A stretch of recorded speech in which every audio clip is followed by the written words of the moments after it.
You are listening to the Icehouse Podcast, hosting conversations with gritty Kiwi business owners and leaders and industry-leading minds. Kia ora everybody, and welcome to this week's episode of the Icehouse Podcast. My name is Bryar. I'm the community manager here at the Icehouse, and I get to have these incredible conversations with business owners and leaders about their journey of growing and developing businesses all across New Zealand. Today is no different. I am chatting with two business owners. They are based just outside of Manawatu. Their names are Narelle and Brendon O'Connor, and they are the directors of O'Connor Agri. It's an agriculture company and farm. They talk about the challenges of labor shortages at the moment, wanting to grow, developing their products and offerings into new industries, working together as a team, the dynamics of that family business, lots more. I am sure you enjoy this conversation. They have done our sales workshop last year based in Christchurch in 2022, and they also do coaching with Sandra Matthews. Really excited for this one. Know you enjoy it. We'll jump into the conversation now. Hi, everybody, and welcome to this week's episode of the Icehouse Podcast. My name is Bryar, and I am the community manager at the Icehouse, and I get to have conversations with amazing alumni across New Zealand about their business journeys, stories, and where they're heading in the future. And today, I am excited to be talking to Narelle and Brendon. They are the owners of O'Connor Agri, and they have done our sales workshop in Christchurch last year, and they also do coaching with Sandra. So really looking forward to this conversation, guys. Thanks for joining me. Thank you. Well, the first question, it's a good one to get to know you guys a bit more. Tell us a bit about your backgrounds and what drives you both. I'm obviously Narelle. I am an Australian, so don't hold that against me. I'm a nurse as well, and I met Brendon travelling overseas and have ended up living here in New Zealand, and got into, so we, as you know, we farm, we have a farming business, and we work in partnership in that business. I'll let you, Brendon, talk a little bit about himself. Cool. So I did a diploma of agriculture at university, and then travelled overseas, and at the met Narelle, and she fell in love with me and followed me home. So everyone's listening to this. So we came back to the family farm. We went into partnership with our parents, and then we've grown the business from there. Have 4 kids. 2 of them left home. One's at university, and the other one is working for Rabobank.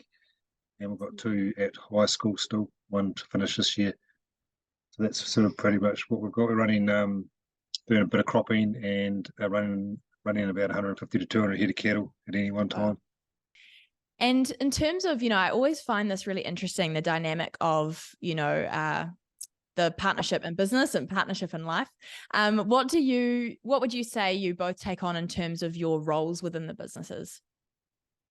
So I'm probably more the hands-on person on the farm doing that sort of work, and they're always taking the financial side, doing the accounts and office work, and keeping up with all the regulations and rules and all the policies that we have to do. Mm-hmm. So that works out good, because I'm not very good at that, but I do the other stuff on the farm, so general hands-on and running our staff through the pack house and on farm duties here. Mm-hmm. And then they're always a full-time mum and a nurse at the same time. Wow. Okay, still keeping the nurse thing. Wow, that is, you're holding a lot. That's amazing. Yeah. Brendon, did you always know you'd be in the family business? Is that something that was a passion from a young age for you? Always liked the farming life and the outdoors. Been into sort of hunting and tramping from a young age. Wanted to be a policeman, to tell you the truth. Wow. And went down that avenue for a wee while, but didn't get through to the last stage. Just with was sort of at the time where they weren't taking a lot of intakes. It was and then I decided to go to university and did my agriculture diploma, and then went out and did a bit of shepherding, and sort of thought, oh, well, this is not too bad a life. I don't have to chase around criminals, and then sort of fell in love with farming that way, and then went overseas and did some other jobs and came back, and when we got back, I just sort of sunk my teeth into it, and we sort of grown the business ever since then. But Yeah, outdoors has always been a big part of my life. I've really enjoyed it. Yeah, I have. So very cool. So what would you say out of what you do day to day would be the most fulfilling? Interacting with staff is always good fun. Yep. Yeah, the challenges sometimes, but yeah, generally they're pretty good to work with. And probably just the growing side of it. Really enjoying the planting right through to the end product and seeing the product go out the gate and knowing that that it's in a good order and that sort of stuff. So that's sort of what I get most pleasure out of anyway. Yeah. Awesome. And seeing good cattle go out the gate and looking at the cattle every day and watching them grow, and just a matter of finish them off pretty well. So that's always pleasing as well. Oh, I just love it because it's classic Kiwi. I have to say it, Narelle. I know you're an Aussie. But it's classic, New Zealand lifestyle, and it's really cool because we, the Icehouse works with a lot of agri businesses, a lot of farms. It's really cool to hear a little bit more about the behind the scenes of what actually goes into making that happen. And with that, Narelle, what would you say is the most fulfilling in terms of what you do day to day? I guess watching it grow and watching I don't know, the pride of seeing the joy with it all, and I enjoy the learning side of the accounts and all that sort of stuff, and gaining more knowledge. It's probably only been the last 2-3 years that I've really got into it, because prior to that, with the 4 children and all that sort of stuff, there wasn't a lot of time to put in and energy to put into all of it. So yes, I guess it is the way the business has grown from just a small few acres of growing a couple of crops or a crop, and then getting into a bit more and hopefully, I don't know, ownership or more individuality with it down the track. Yeah, totally. You both sort of obviously have a passion for really seeing the growth within the business, within the farm, which is exciting to hear. Would you, if we could take a moment for the relatable elements of business, which can sometimes be the challenges. I love how you said the people side can be, the best and also the challenges. I've definitely heard that before. But any current challenges within, that growing element of the business that you're looking to overcome? Yep. Yeah, there are. So probably the first one that we had experienced this year was getting labour to get the crops off the ground. So we're harvesting grey pumpkin and butternut, and that's sort of quite vital to get them off at a certain time. But also onions. They had to come off at a certain time as well, but we just had problems with getting labour to pick the pumpkin, which was a bit of an issue. So we ended up having to get some RSE workers in, which was a bit of a scramble because we had issues with getting them from Hawke's Bay. They weren't eligible to come over because of immigration rules. So we had to wait for 2 weeks before that got sorted before we can get them over here. Mm-hmm. I guess that comes in to talk about the difficulties with legislation and laws and that sort of stuff, and that comes into it big time. The other thing that we find quite difficult and frustrating is the increasing costs of everything. Everything keeps going up, and interest rates and that sort of stuff. So that's a big challenge, a really big challenge at the moment. Yes. And the legislations of different laws coming in. And I think things are good for the good change, like the green, going more green and looking after our environment and all that. You can definitely see the benefits of it, but just the frustration around the laws, the legislations, and just different things, and the waiting process and all that. Yeah. Yes, absolutely. So true. And definitely in your industry, I would feel is the industry that's probably getting it first off the block is those, especially those regulations and new rules coming in. So interesting to see how it will pan out. But yeah, I'd like to talk about the challenges because I think it's very relatable for businesses. In the same vein, is there any advice for those starting their own business or maybe joining the family business? Any advice you'd tell your past self? Do it earlier. Oh, that's a good one. Yeah, why right at the start, probably really learn about how to run a business and how to manage a business, set a plan early, a business plan early, and goals. That's been a real challenge, especially when you're just trying to get through week to week and month to month with the money and the income and that sort of stuff. Like projecting 5 years down the track is quite really, really difficult. Knowing your numbers, learning the numbers early, understanding how your accounts and your books work, and definitely not being afraid to talk to your accountant and your bank manager and that sort of stuff, and include them over the year, not just at the end of the year when you sit down to discuss the account, the end of year financials and that sort of stuff. Yes. So that would be my big is learn it early and right from the start, or before you go into it. The accountant, good relationship with your accountant and your manager, and Great talk advice. between yourselves. Really have talk amongst us and meetings and that sort of stuff. So treat it like a business, especially for a partnership working at home sort of thing. Yeah. Great Little advice. things that I've been, one of the benefits I've got out of it is with Sandra. Actually, she's sort of made us write things down on paper, and actually be accountable for what we're doing, and that was actually a really big thing. Like, we had it all in our heads. So having that little bit of business coaching has been really beneficial for us. Weekly meetings and actually discussing what we're doing and where we want to head to, and having those things in place. And as I say, be accountable. The other things that I've really got out of it, and as what Narelle just said as well, just having those good relationships, and doing those courses earlier. I would have loved to have done that Icehouse course when I was 20, 25 or 26. I would have got massive benefit out of it, and probably would have grown the business quite a lot quicker, and might have been in a different place right now. Yeah, great advice for sure. I definitely hear, I recorded a podcast yesterday, and that they said, I wish I did it sooner, that idea of, I wish I did it, 10 years ago, 20 years ago. So yeah, totally agree. How did you first, you go, Generally we had a lot of the things we were doing, but we weren't quite doing it well enough. So we were sort of just plodding along thinking that we were going okay, but just tweaking those little things has made a massive difference, for the growth, for the growth of the business. Yeah, well, it's just getting you to the place you want to be a little bit quicker. Awesome. That's great to hear. How did you first hear of the Icehouse in general, and what prompted going on that sales workshop? Through a bank manager, Scotty. It's actually probably me first up. Okay, sorry. Go for it, Narelle. I had started just thinking, because we were struggling along on that, and found this podcast, an Australian podcast, the affordable farmer. What was he called?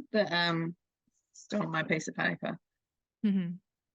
Profitable Farmer, sorry, cool. An Australian podcast, which was the same thing, like a coaching business and all that sort of stuff. And I just wondered whether there was anything in New Zealand that was similar and that sort of stuff. So it's again started doing homework and looking and that sort of stuff. And then the bank came to it and said that we work with Icehouse. So awesome. Looked into it, asked around a little bit, and then just took the plunge, really. Great. Oh, that's so cool to hear. So that, I'm guessing that's BNZ, our partners. Yeah. Yes. Yeah, cool. Yeah. So BNZ definitely help a lot of our business owners and leaders onto programs, which is definitely super valuable part of their offering. That's really cool to hear. And how did you find it? How did the sales workshop sit for you both? It's good. Yeah, I really enjoyed it. It was pretty full on, being in the classroom, having to use your brain again for quite a while. A bit different from the day to day, Brendon. Yeah, it was. It was just we having to use numbers the whole day. So that was actually something I hadn't been used to for a while. Hadn't been to school for a long time. But really enjoyed it. Like, sort of a lot of the stuff we sort of probably knew, but hadn't quite fine-tuned and tweaked it. And just putting different figures and different numbers and different places to actually read where we were going and where we wanted to be. That's the benefit I got out of it. But the facilitator was very, very good, very funny, and Matt Billingham, he was great. Yeah, he made it enjoyable, and he really knew his stuff, so that was really helped a long way as well. But very, very interactive, and it was good to see where we sat with other people and other businesses, and pretty much all the businesses having the same issues. That's why we're all at the course, I presume, and trying to better ourselves and what we want us to tweak our businesses. So it was and good to meet those sort of people too, like-minded people, and where they were going and what they were doing, and very diverse sort of group of people too, which made it really interesting. That is very interesting. Yeah, I've heard so many great things about Matt. He's super dynamic and, has a way to simplify it. So yeah, that's very interesting to hear. Did you guys have any hesitations before or straight into it? Yeah, a little bit of hesitation, I guess. Had wondered whether we'd missed the boat, and we're really I was probably stressing a little bit about that, going down and thinking, oh my gosh, we're going to be so far behind, and lacking and all that sort of stuff with the other businesses. But no, once we got there, it was just made to feel at ease, and it was really good in that sense, and reiterated a lot of the stuff that we were looking at and thinking about, and that we did know, or like not probably know so much for me because numbers and that are not nursing side of it, but for Brendon, he knew a lot of it, and just to pull it out and to use it more. Yeah, how cool that you both could do it too, be in the room together. I definitely see the value in that. It can be hard when a business partnership only one goes and sits in it and then has all these new ideas and new understanding, and then trying to get the other one up to speed. So it's definitely very valuable how you guys did that. Following from there, how did the coaching with Sandra go? Oh, I love it. Yeah. It's been really good. It was just, as I said, it's just accountability really, and putting things down on paper, which I wasn't very good at, but I've got a book now, and you have to draw. She's made us draw pictures, and made it quite fun, and we were at the plan where we want to be, and so we've got a 5-year plan, and working on a 5-year plan. That's been hard because, as I said before, about just projecting down to the future when you're sort of struggling along on a monthly basis sort of stuff. So that is hard to look that far ahead, but getting there, nearly got it onto a piece of paper and that sort of stuff for review. But yeah, she's made it really enjoyable. Learnt lots about ourselves, and just being open and talking about things, and not being questioning things as to why you want it and what you need it for, and really looking into that side of it. Coaching's great, like you said, accountability is absolutely key. And a lot of people that are running businesses sometimes don't have people that they report to, and so it's nice being at the top to have someone to report to. Yeah, and put a time frame on things too, is what I found that Sandra sort of made us do. So having an environmental plan, it's one of those things that probably a lot of farmers, we'll do it later, she'll be right type thing. But we put a time frame on that. FAR actually came on board, and they, as long as we were willing to divulge our numbers and our finances, they actually came up with a environmental plan for us. Yeah, they approached us, so it's been quite good in that sense. That was quite good too. Yeah. So we've got just little things like that we had to tick off that we're sort of probably procrastinating on. So that's the benefit I've got out of Sandra, especially just being accountable and having those conversations with your partner, a business partner. And looking at things positively rather than always negatively. I think that's come out from a lot of things, is that there's always a positive to things, I guess, and looking at it positively and seeing, not always thinking, bloody government doing this and doing that and that sort of stuff. But taking a step back, thinking about it, and seeing what you can do to help your business and what you can do to help your farm, and that sort of different thing in a different way. So that's been quite good from it all with the coaching, is as they're looking at things more positively than and life in general positively, and taking time for yourself as well away from the business. So it's been really good in that sense. But if something doesn't work either, then you have to look at other options. So as an example, we were talking before about labour issues this year. So we're talking to Sandra, said, what can we do about it? So we started coming up with a few ideas, and we actually employed some mothers from the local village in Tokomaru, and they come in on the hours that they can work. So from 9 till 3, when their children are at school, they come in and work in the back house. So just little things like that can, it might not be ideal, but it actually can get you through. Sometimes we actually a little bit stretched for labour or something like that, Oh, absolutely. And it is also ideal because it's out of town, and so people are prepared. They're only 5 minutes away, so they do come, and and that sort of stuff. So it's been good. Hopefully we can expand that core of people for next year even, and have a few more that are available and that sort of thing. But looking outside the box really, and thinking outside the box is what the coaching's really helped with and made us do. So it's been good. I love that idea. That's so creative. And like you said, outside the box, to go, cool, who's available to come in, flexi work, but gets the job done on both sides. It's great. Yeah, very cool. That's what we have to do in this sort of day and age at the moment, because labour's so short. So Yeah. It's just one of the things that we did here. Totally. And that's so something that a lot of business owners can relate to right now, is those labor shortages. So everyone's having to start thinking out the box a bit. That's cool. Going off the script a little bit, which I have multiple times already in this conversation, so that's fine. Would love to hear the dynamic of you guys working together. You know, it's do you always talk about work? Do you put in boundaries in place? Has coaching supported getting a bit more balance there, or how does it look for you guys? Good question. Do we work well together? I guess, yeah, we do work well together. We can park it or we can finish it off rather than let it affect our relationship as being a couple and that sort of stuff. It made us question each other in the sense of, you know, what we need to do for the business, and for me, rather than just accepting it, ask the questions, and that's cool. Yeah. Yeah, I think it's been, I think it is good.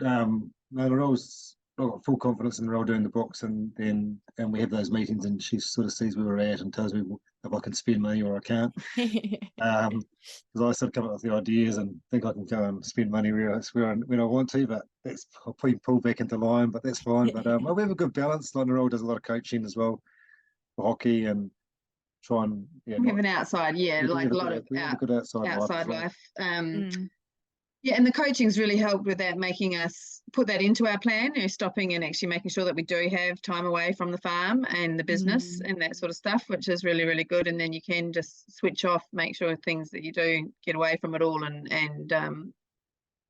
forget about it for the week, not stress too much and that sort of stuff. So that's been really good, to be able to know that that's a good thing to do, not worry about it if you wanted to get away. Yeah. We've been managed to build up some good staff in that sense that we can go away like that and know that they are and they know their jobs. That's probably it as well. So yeah. Oh, that's great. Getting that time in too. That was one of the things Sandra said, that if you put anything on your plan, make sure you book your holidays into, and then make sure you take them. And that's been good advice actually, because quite often you get busy, you say no, I can't go, but then you make yourself go and you actually come back and you're better off for it, to tell you the truth. Yep, absolutely. Refreshed. Totally. Yep, good for mental health too. And so we as a partnership, we do get on pretty well. It's quite a good dynamic. It's a win. Again, though, we have so many family businesses within the Icehouse network. So it's always really interesting to just get advice from each other on how to make it work, or hear from others that are doing the same. For you guys, what does the future look like? What excites you about the future of the business? Yeah, probably more expanding and getting our staff to probably do a bit more, so we can maybe do a little bit less. Got a daughter that's quite keen to come back into the business, but that might be a few years down the track. So we're trying to build up a good enterprise for someone else to come in and take over. Brilliant. We've got a couple of we're doing some work with some speckled park animals, and that's been quite exciting for both of us. Really, we're learning about that. We've got a outfit in Auckland that we're supplying meat to, who supplies the top restaurants and some supermarkets up there, but they're wanting a certain grade of meat and marbling. So we're just working on a bit of a genetics and fattening conditions scores for these guys to get a consistency in the meat products. So that's been quite exciting. That's quite new. We sort of doing a bit of that at the moment with other growers as well. So that sort of stuff, just those little things that are something a little bit different and that we can sort of play around with, and that's sort of a bit of fun, the fun side of it too. See where that takes us. Just the different markets, overseas markets. It's good. It's a good lifestyle to be in, but sometimes you wonder why you're doing it, but most of the time you really enjoy it. Looking at how we can stay in the business, I guess, really staying in what we enjoy and that sort of stuff, keep it going and keep it going through this time of difficulty and climate change, the weather changes and all those sorts of things, to see how we can work the land and the business better, really. Becoming more efficient. Yeah. Yes. That's probably what excites us probably the most, becoming more efficient and getting more produce out the gate a lot quicker. Yeah, totally. For context for listeners, how many staff would you guys have working? So we've got 2 full-time staff, Yeah. and we have 5 to 6 part-timers pretty much from February right through till we've still got those on at the moment, probably August coming in into September. Yeah. And then those casuals will go, we'll keep my 2 full-timers on. Yeah. And then short term, just over the harvesting season, another 8 to 10 people to just help with that harvesting. So that's usually at the most a month, isn't it? The harvesting. Yeah, totally. Oh, that's really cool. Oh, I'm really excited for you guys. Sounds like you're on a really great rhythm with developing the future for the business and getting excited to see it grow and try new, parts of the business, new opportunities. So I'm excited to see where that heads for you guys. And great to hear you're enjoying the coaching with Sandra Matthews and enjoyed the sales workshop as well. So I appreciate you sharing your story. Well, thank you very much.